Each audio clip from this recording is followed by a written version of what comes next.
তুমি না তওবা করেছিলে? তুমি না শুধুমাত্র আল্লাহর জন্য সবকিছু ছেড়ে দিয়েছিলে? বুঝতে পেরেছিলে কোথায় তোমার আসল ঠিকানা? ভুলে গেছ? আবার কোন পাপ তোমায় গ্রাস করে নিল?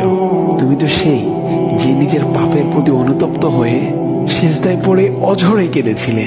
তাহলে আবার কেন দুনিয়ার ধোঁকায় পড়ে গেলে? কেন ভুলে গেলে কোথায় তোমার আসল গন্তব্য? তুমি কি হার মেনে নিয়েছো নফসের কাছে? তুমি এত দুর্বল, ভুলে গেছো তুমি কার বান্দা? কে তোমার রব? তোমার রব তো সর্বশক্তিমান। সর্বশক্তিমানের বান্দা আবার কখনো দুর্বল হয় নাকি? মৃত্যু পর্যন্ত লড়ে যাও তুমি।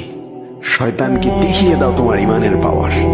শয়তানের ধোকায় পড়ে অনেক পাপ করে ফেলেছো, তাই নিরাশ হয়ে গেছো তুমি, তাই না? তুমি কি জানো না তোমার রব কতটা মহান? তিনি তো তোমাকে ক্ষমা করার জন্য অপেক্ষা করছেন। তাই ফিরে আসো সেই রবের দুয়ারে, যার দুয়ার কখনো বন্ধ হয় না।